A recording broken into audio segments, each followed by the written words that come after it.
What's going on, guys? Welcome back to Spirit Change. Today we've got Kong Skull Island on 4K and 3D Blu-ray. I'm not going to get into the plot. I'm going to discuss the audio and video quality. Now for some tech specs. The film was shot in 3.4K. It has a 2K DI. It's 118 minutes long.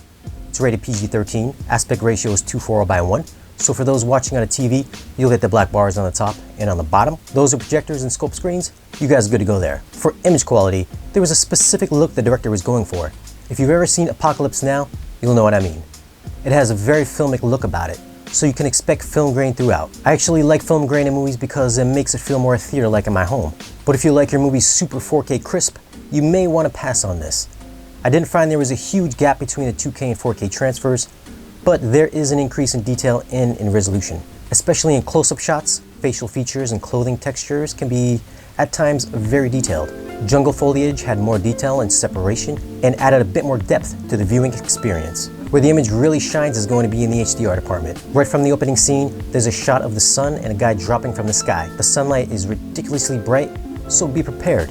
Another standout scene is where Kong is taking out the choppers. During this sequence, you'll be bombarded with rays of sunlight and shadow as the choppers spin out of control and crash with huge bright explosions of vivid reds and oranges.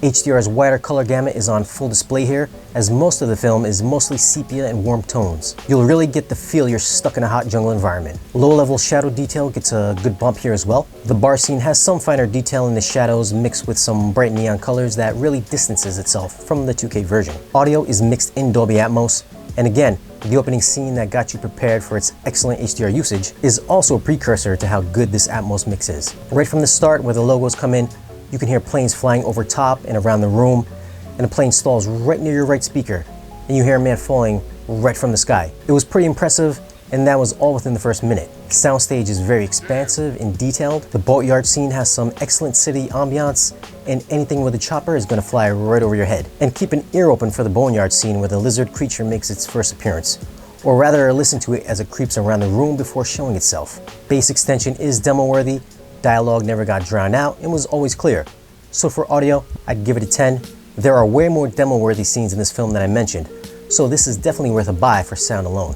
Image quality, I'd give it an 8.5. The great HDR usage and some finer details make this a real good upgrade over the 2K version. Now, if you picked up the Steelbook of this movie, it also includes the 3D version, or you can buy it as a standalone. This film wasn't shot natively in 3D, but was a post-conversion, and I thought it was a very engaging 3D transfer. There are some times where you do get the cardboard cutout look to it, but those were few and far between. Separation between foreground and background had great depth, which is almost in any jungle scene. There are some pop-out moments like spears pointing at your face that break the screen barrier, and some good floating scenes like birds or insects flying over the water. For audio, sadly, it's only on DTS 5.1. It makes no sense the 4K and 2K discs get the Atmos treatment, but the more visually immersive version gets the 5.1 treatment. So audio, I'm gonna give it a 7.5. It still sounded great, just the Atmos version followed the on-screen action more closely. For 3D, I'd give it an 8. There were some cardboard cutout moments, but overall, I thought it was very good. I'd give the slight edge to the 4K disc. Now, is this a repeat viewing kind of movie? I think absolutely if you have a home theater setup. This disc has a lot of demo-worthy scenes. Now, if you enjoyed this video, be sure to check us out on Patreon and give us a thumbs up. Be sure to check us out on social media and subscribe. And we'll see you soon in the next video.